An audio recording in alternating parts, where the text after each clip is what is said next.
mahasiswa yang ikut dalam kegiatan-kegiatan itu akan dikonversi SKS-nya ya, secara akademik, mendapatkan dia beberapa SKS gitu. Kemudian yang juara-juara lomba juga ada konversi. Mahasiswa itu nggak usah malu-malu ketika ada masalah, cerita aja ke dosen pembimbing akademiknya itu. Kemudian kita diharapkan juga memberikan solusi atau pertimbangan-pertimbangan.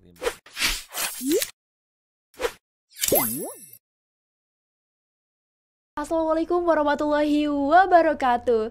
Halo Sobat Visip, selamat datang di Visip Talk edisi podcast Jawara, Jendela Wawasan dan Aspirasi Untirta. Bersama saya Indri, seperti biasa kita bakal bahas topik-topik yang menarik dan relevan bagi mahasiswa dan semangat berprestasi menuju arah besar Untirta ke masa depan yang lebih unggul. Nah Sobat Visip, di episode kali ini kita bakal ngobrol bareng tentang suatu topik yang hot banget nih di kalangan Sivitas Akademika Untirta, yaitu mahasiswa unggul dan berkarakter menuju Untirta PTNBH. Dan yang bikin obrolan hari ini makin spesial, kita kedatangan tamu yang sangat inspiratif. Beliau sering hadir di tengah kegiatan mahasiswa dan juga menjadi motor penggerak mahasiswa berprestasi Untirta. Langsung saja kita sambut Bapak Dr. Haji Agus Syafari MSI selaku Wakil Rektor 3 Bidang Kemahasiswaan dan Alumni Untirta. Halo Bapak, apa kabar hari ini? Alhamdulillah sehat. Semoga teman-teman kru dan tim juga sehat-sehat semua ya. Alhamdulillah. Wah, senang banget nih Pak, energinya nih sangat cocok sekali untuk menemani Sobat Visip dimanapun berada. Jadi gimana Pak, apakah sudah siap kita ngobrol santai tapi penuh makna hari ini? Insya Allah siap. Oke, untuk yang pertama nih ya, masih banyak Sobat Visip yang di luaran sana nih yang belum tahu persis apa sih sebenarnya ruang lingkup dan juga peran dari Wakil Rektor 3 Untirta ini Pak. Nah, ruang lingkupnya ya sesuai dengan nama jabatannya ya, Wakil Rektor Bidang Kemahasiswaan dan Alumni. Jadi kami dan tim kemahasiswaan sebenarnya koordinasinya itu di samping di universitas itu ada bidang kemahasiswaan sendiri. Iya. Di fakultas ada wakil dekan bidang kemahasiswaan WD3 ya. Jadi setiap saat kami sering berkoordinasi ya. Yang pertama tentunya terkait dengan pembinaan kegiatan kemahasiswaan, mulai dari kegiatan PKKMB ya, kemudian kegiatan pembinaan Ormawa ya, kemudian juga ada kegiatan-kegiatan pembinaan terkait dengan aktivitas organisasi kemahasiswaan, lomba-lomba dan delegasi kemahasiswaan ya, di tingkat nasional maupun di tingkat internasional. Nah kemudian yang satu lagi kaitannya dengan alumni nih. Iya. Kalau alumni, kami sering berkoordinasi dengan IKA Alumni Untirta ya. IKA Alumni Untirta mengadakan kegiatan-kegiatan dan alhamdulillah alumni kita, IKA Alumni sangat concern dan banyak berkomunikasi dengan kami dalam kegiatan-kegiatan. Pernah ada pemberian beasiswa. Kemudian kegiatan-kegiatan perkumpulan ya, kegiatan temu alumni dan sebagainya gitu. Jadi menarik sekali bidang kemahasiswaan dan alumni ini. Nah, dari sekian banyak bidang di bawah Wakil Rektor 3 ini, mana yang paling bersentuhan langsung dengan aktivitas mahasiswa? Yang sebenarnya secara umum Iya. kegiatan bidang kemahasiswaan ini memang semuanya bersentuhan langsung ya. Bersentuhan langsung maksudnya begini, kita dalam kegiatan misalnya kita berkoordinasi dengan Ormawa, dengan BEM gitu ya, kita sering rapat koordinasi, bikin kegiatan apa. Kemudian kami juga sering mengikuti juga kegiatan-kegiatan kemahasiswaan, misalnya ada kegiatan diklat, diklat kemahasiswaan bidang kesehatan, bidang olahraga, seni budaya, kemudian kita juga ada panitia bersama dengan mahasiswa mengadakan lomba-lomba dan juga mengirimkan delegasi ya, delegasi mahasiswa. Jadi memang ya kami tentunya sangat berharap mahasiswa Untirta itu lebih aktif lagi. Sekarang sudah aktif sih. Saya lihat mahasiswa Untirta itu prestasinya luar biasa ya. Prestasi di bidang akademik, bidang seni budaya, olahraga, banyak tuh. Mahasiswa FISIP juga luar biasa. Saya lihat prestasinya kemarin. Ada yang terakhir itu, tapi gabungan memang. Ada mahasiswa FISIP, ekonomi, hukum, itu dikirim ke luar negeri, lomba essay tingkat internasional ya. Iya. Dan itu juara 2 ya, artinya dapat medali perak. Alhamdulillah. Yaitu berkat bimbingan ya dosen-dosen di FISIP, kemudian bidang kemahasiswaan di FISIP, dan tentunya semangatnya luar biasa teman-teman di FISIP ini. Oke, baik Bapak. Tadi kan sempat Bapak bilang bahwa Wakil Rektor 3 ini mewadahi ekosistem juga ya tentang pengembangan perlombaan dan lain sebagainya.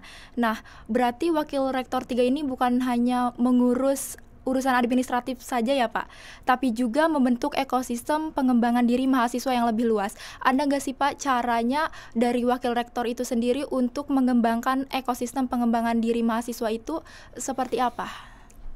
Kalau program resmi yang kita lakukan ya di bidang kemahasiswaan itu, yang pertama tentunya kita mulai dari kegiatan PKKMB.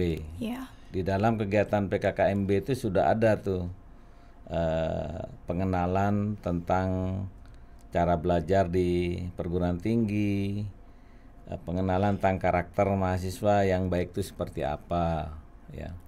Nah, yang bersentuhan langsung dengan karakter itu ada namanya kegiatan LKMM.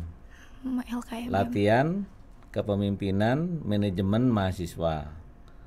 Itu ada tingkatannya tuh, dan itu merupakan program pusat ya, mulai dari tingkat pradasar, tingkat dasar, ada pemandu gitu kan.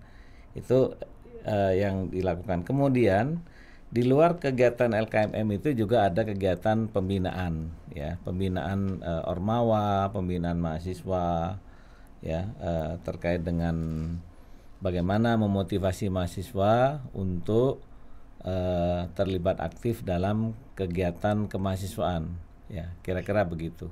Nah, kemudian kami juga berkoordinasi dan bidang akademik. Jadi mahasiswa yang aktif di bidang dalam kegiatan kemahasiswaan itu ada konversi akademiknya tuh. Ini memang nyambung dengan dulu ada program Kampus Merdeka ya. Iya. Jadi mahasiswa yang ikut dalam kegiatan-kegiatan itu akan dikonversi SKS-nya ya, secara akademik mendapatkan dia beberapa SKS gitu. Kemudian yang juara-juara lomba juga ada konversi. Nah itu, jadi kalau secara akademik itu artinya kita sudah mempersiapkan ya program-program yang tujuannya itu adalah pengembangan karakter ya. Kita mengembangkan karakter jawara. Sudah tahu pasti ya teman-teman ya, mahasiswa ya. Karakter jawara itu akronim dari jujur, adil, apal kan? Wibawa, akuntabel, dan religius dan akuntabel. Ya, itu yang dikembangkan, dan itu juga kita sampaikan ke mahasiswa bagaimana menerapkan karakter itu ya. Oke. Jadi sangat banyak sekali ya Pak kegiatan yang memang bersentuhan langsung dengan kemahasiswaan. Nah Ya. Pak, sekarang tadi kan kita sudah membahas mengenai peran penting dari Wakil Rektor 3 sendiri. Nah sekarang kita masuk ke topik besar nih, Untirta menuju PTNBH. Nah banyak mahasiswa penasaran apa sih makna perubahan status ini bagi kita semua khususnya mahasiswa. Ya, saya mulai dulu dari perubahan status ya. Itu Status. kan sebenarnya di perguruan tinggi itu ada 3 status ya. Ada yang dulu yang paling rendah itu satker, Satkar. satuan kerja Ya. gitu ya. Kemudian kalau satker itu semua pembiayaan itu dibiayai oleh pusat, Iya. pemerintah, pokoknya dibiayai negara gitu, semua kegiatan. Kemudian naik satu level BLU, Badan Layanan Umum. Nah, Badan Layanan Umum itu memang sebagian besar anggarannya masih ditanggung oleh pemerintah, ya. Tapi sudah mulai perguruan tinggi itu harus mencari sumber keuangan sendiri juga. Iya. Meskipun itu tetap diatur secara ketat ya, apa kegiatan-kegiatan yang memang dibolehkan untuk mencari sumber-sumber pendapatan itu. Nah kemudian terakhir itu statusnya yang paling tinggi nih, Iya. yaitu PTNBH, Perguruan Tinggi Berbadan Hukum. Nah ya secara umum itu ketika sudah berbadan hukum itu ada 5 hal nih. Saya sih mempersempit aja atau Iya. mempersingkat. Ada 5 hal penting dalam perubahan status ke PTNBH itu. Yang pertama adalah otonomi. Bahwa perguruan tinggi itu diberikan otonomi yang luas untuk mengatur akademik dan non-akademik. Yang kedua, kemandirian. Kemandirian itu adalah ya perguruan tinggi itu harus mandiri dari segi keuangannya terutama ya, pengembangan sumber dayanya dia harus mulai mandiri itu ya. Iya.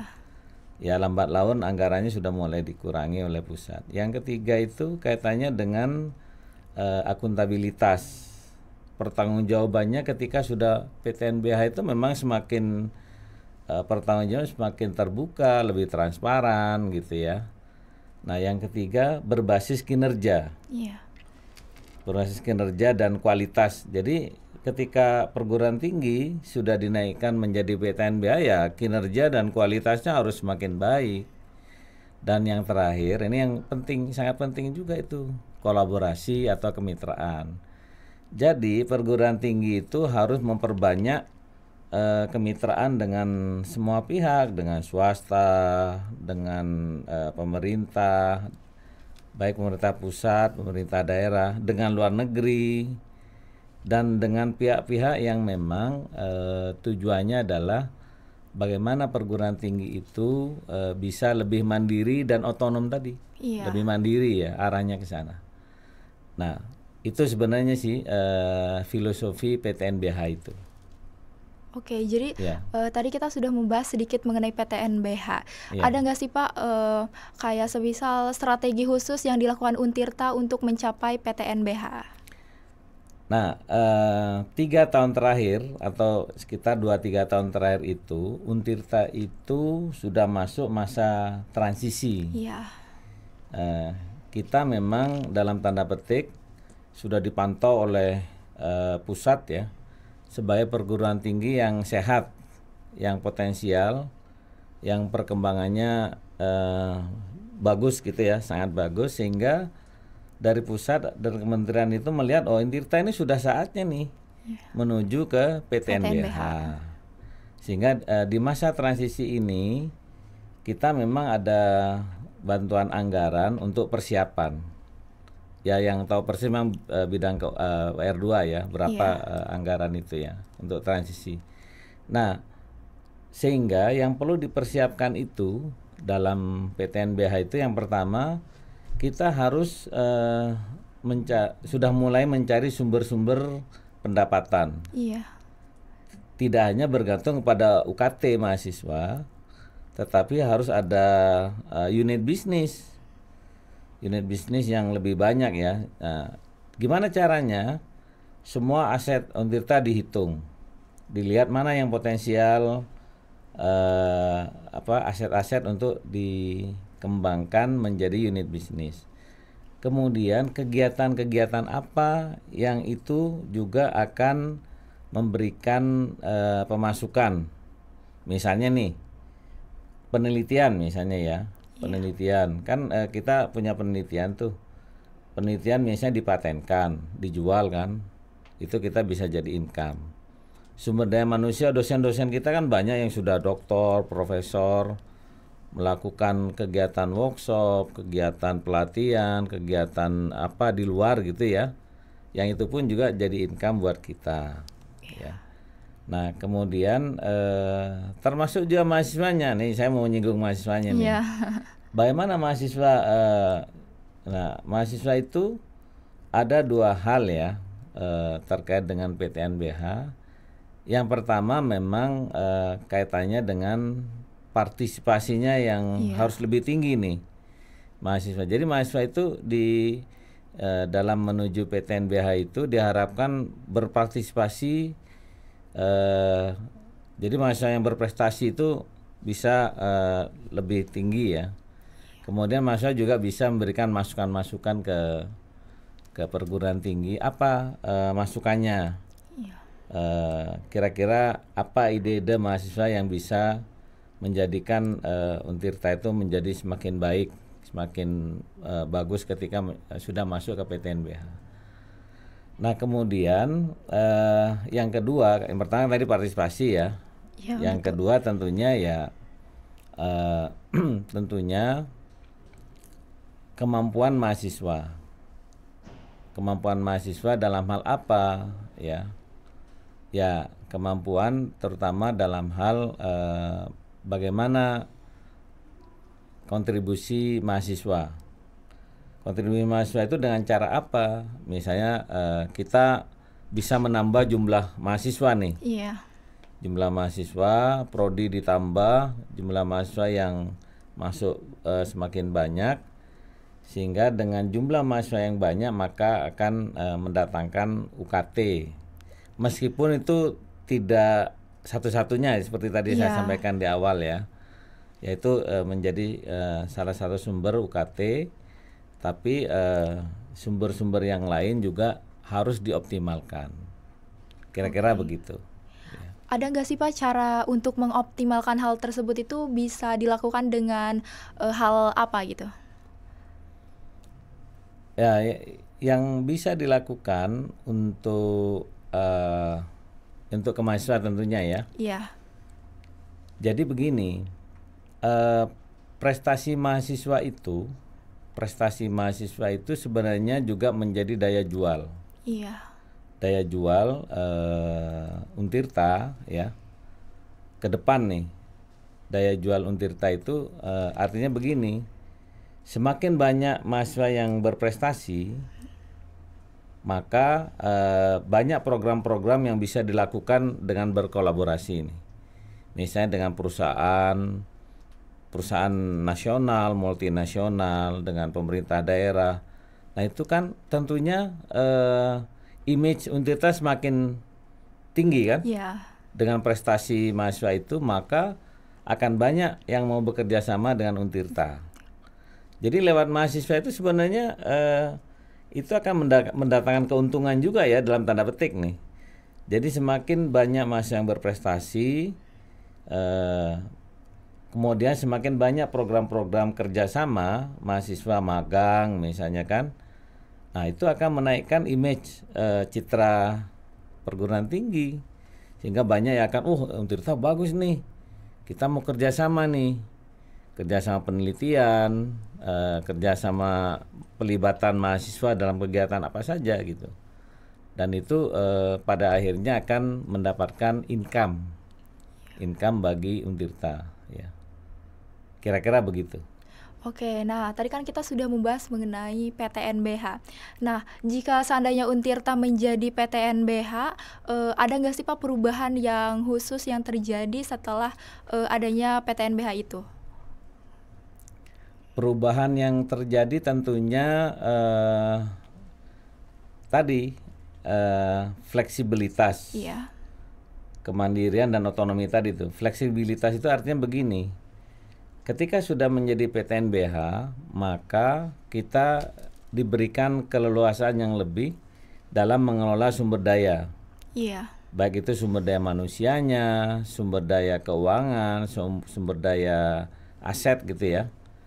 Kita lebih lebih fleksibel tuh dibandingkan BLU. Ya, kalau BLU ya kita semuanya dipantau oleh pusat dan aturannya lebih ribet lah, kira-kira begitu ya. Iya. Ketika BLU ini karena memang anggarannya lebih banyak dari pusat. Tapi ketika PTNBH kan kita mencari sendiri nih anggaran nih. Iya. Kita disuruh mencari sendiri. Nah, sehingga pertanggungjawabannya itu ya tidak seperti BLU. Kita lebih fleksibel mengelolanya. Ya, itu positifnya. Tapi memang tetap ada ya efek negatifnya ada juga sebenarnya. Iya. Ya, saya tidak mau cerita oh pasti akan enak, enggak juga. Efek negatifnya itu perlu ada effort ya. Iya. Effort yang lebih ya. Untuk mencari sumber-sumber pendanaan itu. Ya ya bisa jadi ya kita mencari banyak mahasiswa, membuka program studi kan itu effortnya lebih tinggi itu. Ya. Iya. Kira-kira begitu. Ya syukur-syukur sebenarnya saya sih ingin mengatakan begini. Syukur-syukur ketika kita menjadi PTNBH UKT tidak dinaikkan Iya. gitu. Itu sebenarnya ya arahnya ke situ. Jadi kalau hanya dari UKT ya ngapain kita jadi PTNBH? Kan itu bukan satu-satunya. Makanya saya bilang semakin banyak sumber-sumber yang lain di luar UKT ya, maka perguruan tinggi itu akan lebih sehat ya menjadi PTNBH itu. Nah, itu dia tadi banyak mahasiswa yang menakutkan bahwasanya ketika menjadi PTNBH itu UKT-nya menjadi tinggi. Nah, tetapi Bapak bilang tadi bisa mencari solusi ya dengan cara penerimaan mahasiswa baru yang semakin banyak juga. Nah, berarti mahasiswa juga harus siap beradaptasi ya, Pak? Ya, kalau mahasiswa yang kita harapkan dari mahasiswa itu adalah mahasiswa lebih prestasinya lebih ditingkatkan, kualitasnya lebih bagus, pelayanan kita juga lebih bagus sehingga prestasi mahasiswa lebih tinggi ya.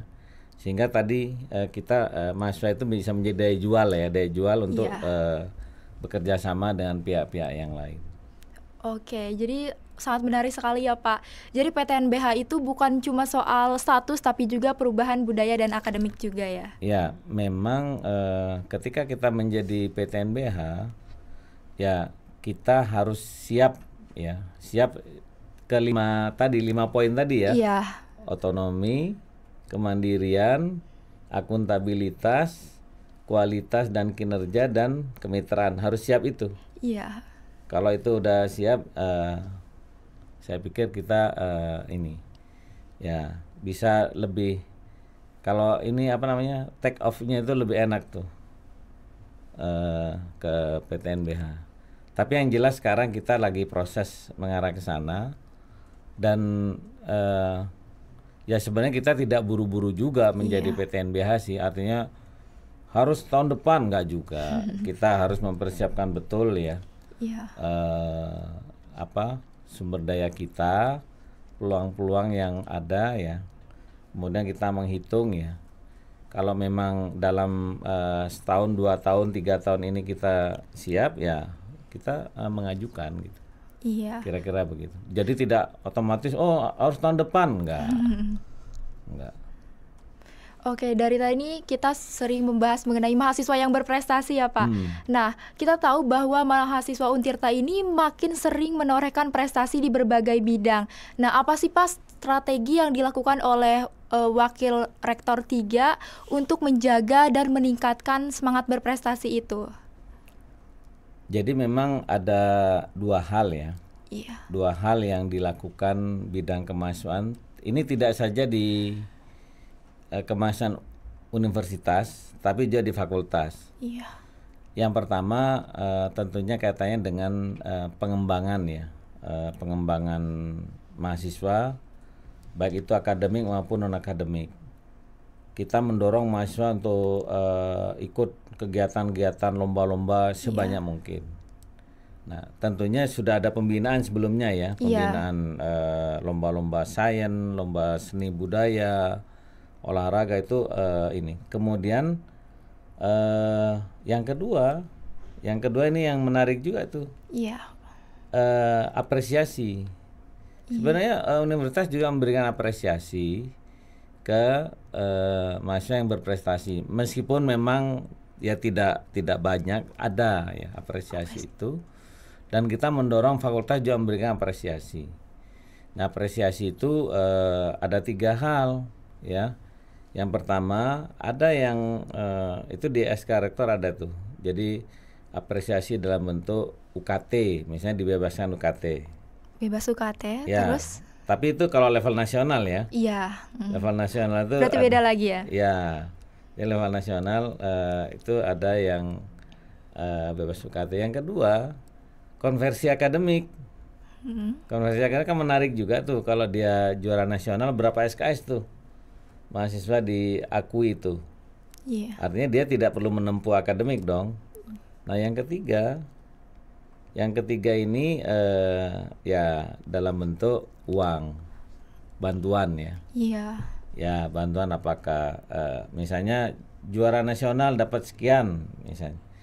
Ya sesuai dengan kemampuan tentunya ya. Iya. Tapi yang jelas menurut saya ya tujuannya adalah untuk menarik biar mahasiswa itu lebih termotivasi ya untuk berprestasi itu. Jadi itu strateginya. Satu lagi strategi yang kita gunakan juga adalah menjaring potensi yang dari SMA-nya ya. Iya. Nah, itu juga penting juga tuh. Jadi kita mencari bibit-bibit yang potensial ya. Ketika SMA dia juara apa nih? Juara olahraga, seni, atau termasuk hafiz Quran misalnya. Ada itu jalur itu. Nah, kalau di nasional kan ada tuh SNBP. Iya, SNBP. SNBP itu jalur prestasi. Jadi anak-anak SMA kelas 3 menjelang lulus dia punya prestasi apa, daftar di SNBP. Iya. Itu jalur nasional ya. Nah, yang mandiri juga ada. Nah, sekarang itu yang namanya SM ya, Saringan Mandiri SNBP, Saringan Mandiri berdasarkan prestasi. Iya. Ada itu. Jadi yang prestasi hafiz Quran, prestasi olahraga, seni budaya, yang sains ya, lomba-lomba sains, olimpiade dan sebagainya, itu bisa masuk jalur itu. Yang mandiri. Kalau yang nasional SNBP. Jadi itu menurut saya jalur-jalur yang tentunya untuk menerima para talent ya. Iya. Para talent dari calon mahasiswa Tirta. Oke, sangat luar biasa sekali ya apresiasi untuk mahasiswa yang berprestasi tersebut. Nah, kalau kita bicara soal karakter, gimana sih Pak cara Untirta untuk menanamkan nilai-nilai integritas dan tanggung jawab sosial? Oke, selama ini kita ada program-program ya, memang program-program itu ada yang sifatnya kolosal ya. Iya. Kolosal, ada yang sifatnya pribadi atau kelompok gitu ya. Nah, kalau yang kolosal itu ada program-program misalnya gini. Kita seringkali mengumpulkan mahasiswa baru, terutama mahasiswa baru yang dari awal ya. Iya. Kita memberikan materi tentang PPKS misalnya. Iya. Jadi bagaimana mahasiswa tahu tentang apa sih yang tidak boleh, yang itu akan mengarah ke pelanggaran ya, PPKS itu. Nah, kemudian ada juga kalau dari segi agama, ada yang namanya lingkar studi pekanan. Itu juga menanamkan karakter. mahasiswa yang religius ya. Jadi ada tuh lingkar studi Pekanan. Kemudian ada juga bimbingan konseling. Iya. Ada materi tentang bimbingan konseling itu. Itu ada yang kolosal kita mengumpulkan, kemudian kita memberikan pengarahan, penyuluhan, sosialisasi. Tapi ada juga yang sifatnya personal ya.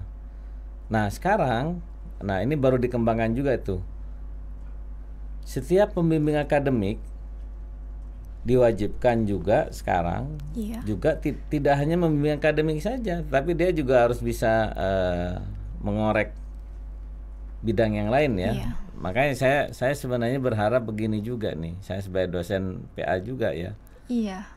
Mahasiswa itu nggak usah malu-malu ketika ada masalah, cerita aja ke dosen pembimbing akademiknya itu. Kemudian kita diharapkan juga memberikan solusi atau pertimbangan-pertimbangan. Kadang-kadang mahasiswa juga agak malu-malu sih kalau cerita yang di luar bidang akademik ya. Misalnya, Pak saya ada masalah ini di keluarga, masalah teman, masalah apa. Menurut saya nggak ada masalah cerita. Tapi itu kan bisa diskusi ya tidak harus bareng-bareng sih, bisa dengan pembimbing langsung ketemu, Pak saya ada masalah. Kalau itu masalahnya terkait dengan psikologi, maka akan diarahkan ke kita ada namanya pembinaan konseling. Ada namanya tuh UPA konseling ya. Iya. Itu bisa membantu gitu. Oke, nah tadi kan kita membahas PTNBH ya Pak. Nah bidang Bapak ini kan selain kegiatan kemahasiswaan juga membawahi alumni ya. Nah seberapa penting sih Pak peran tersebut itu untuk mendukung mahasiswa menuju PTNBH? Nah ya kita memang organisasi alumninya ini memang dalam proses berkembang ya. Iya. Ya kita masih belajar dari perguruan tinggi yang sudah besar, di mana alumninya itu sudah banyak memberikan kontribusi. Jadi alumni itu sebenarnya perannya sangat strategis menurut saya. Iya. Kenapa? Karena alumni itu fungsinya itu adalah bisa memberikan informasi tentang lowongan pekerjaan misalnya kan. Itu yang sering ditanyain mahasiswa tuh. Nah, kita ada UPA pengembangan karir dan kewirausahaan. Itu juga terkait dengan alumni juga. Ya. Tracer study ada di situ. Nah, yang kedua, alumni itu penting juga untuk memberikan pembekalan. Iya. Pembekalan buat buat calon alumni, misalnya workshop tentang bagaimana cara melamar yang baik, cara wawancara yang baik, cara bekerja yang baik seperti apa. Meskipun ini masih dalam tahap proses ya, terus gitu, maksudnya kita sambil terus berjalan mengembangkan organisasi alumni itu. Nah yang ketiga juga ada bantuan-bantuan jejaring ya. Iya. Yang dibuat oleh IKA alumni. Nah jejaring itu nanti bisa memberikan bantuan beasiswa, bantuan studi dan sebagainya buat mahasiswa kita. Ada yang menarik kemarin ya. Nah saya juga ini menginspirasi yang lain menurut saya. Iya. Ada alumni FISIP, ada alumni dari ekonomi itu, dia punya yayasan. Iya. Yayasan itu memberikan beasiswa ke kita. Dia membantu terutama mahasiswa yang UKT-nya golongan 1. Nah, 1 itu kan 1 dan 2 ya, 500 dan 1 juta kan. Iya. Dia menetapkan 25 Pak, kami sanggup katanya. Nah, jadi mulai kapan? Tahun 2026. Jadi 2026 dia sudah floating, ada sekitar 25 orang mahasiswa Untirta yang UKT-nya 1 dan 2 untuk diberikan bantuan studi atau beasiswa. Nah menurut saya itu kan alumni ya. Iya. Nah semakin banyak alumni yang seperti itu, maka mahasiswa Untirta itu saya pikir tidak kesulitan ya. Jangan sampai mahasiswa yang tirta itu putus studi itu yang sangat disayangkan. Ya, jadi organisasi alumni itu sangat penting untuk membantu adik-adik kelasnya. Iya. Sangat luar biasa sekali ya Pak peran dari alumni. Nah sekarang kita kembali ke mahasiswa. Nah mungkin menurut Bapak apa sih keunggulan dari mahasiswa itu sendiri agar bisa mempersiapkan diri dari sekarang? Saya itu seringkali menyampaikan di kegiatan, bahkan di kelas-kelas, di kegiatan kemahasiswaan itu, sekarang persaingan mahasiswa itu sangat ketat. Iya.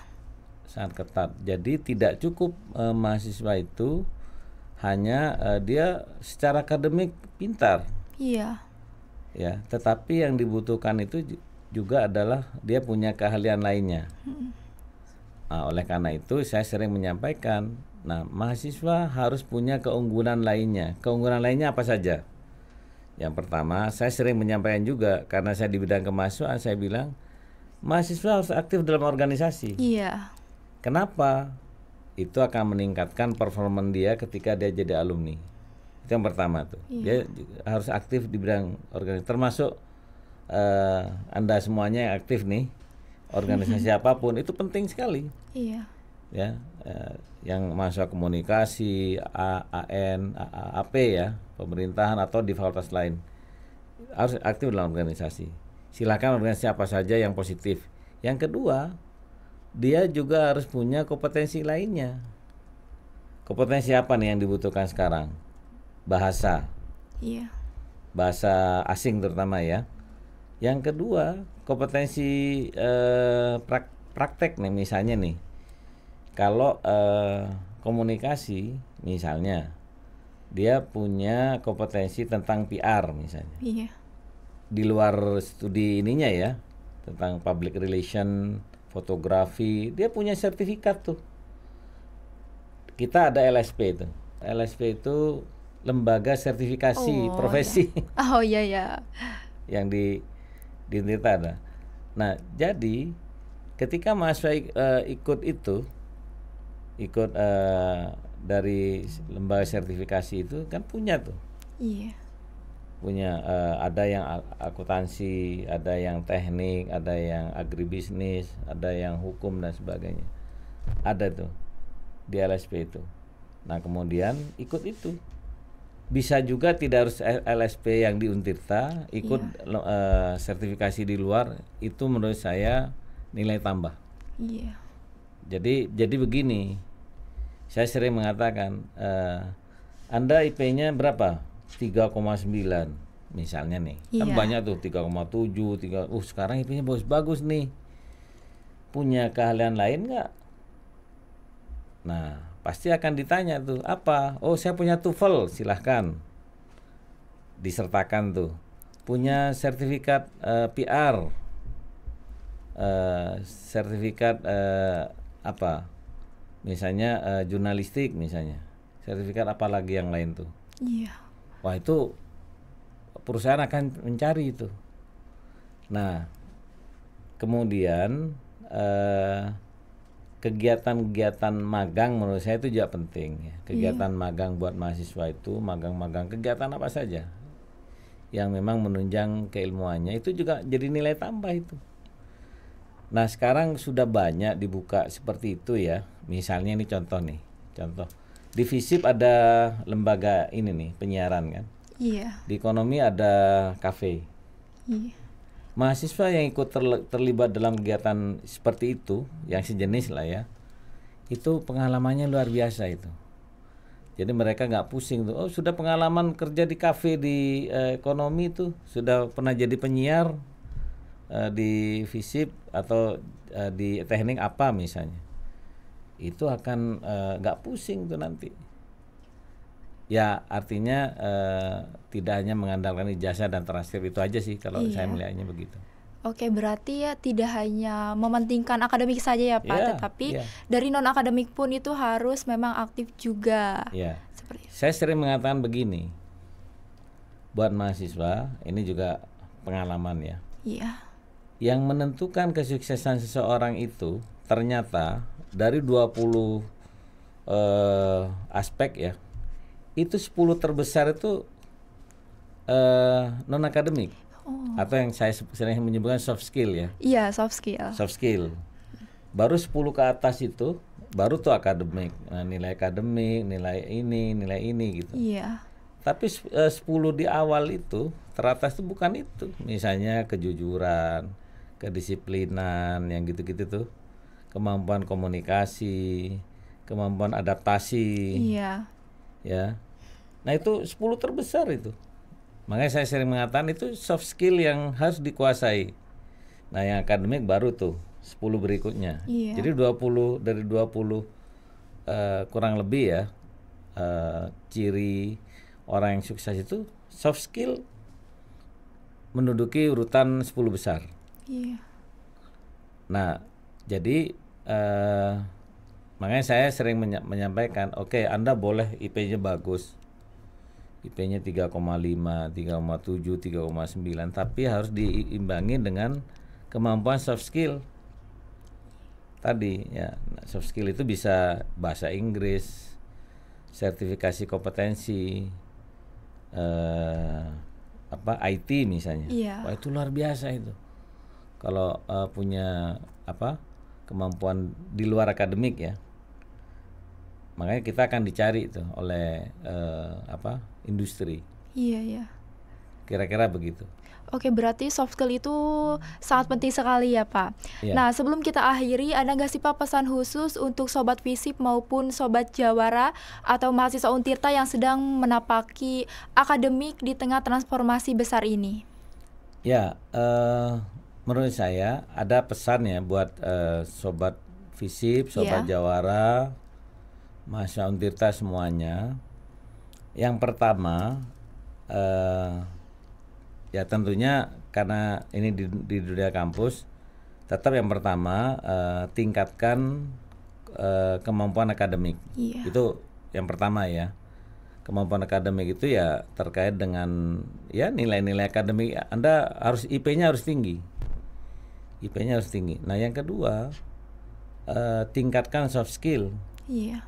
Soft skill, kemampuan soft skill itu macam-macam ya. Yang tadi saya sampaikan. Yang ketiga, kuasai IT. Iya. IT kaitannya dengan big data, artificial intelligence, coding misalnya. Iya. Dan kemampuan-kemampuan IT lainnya itu.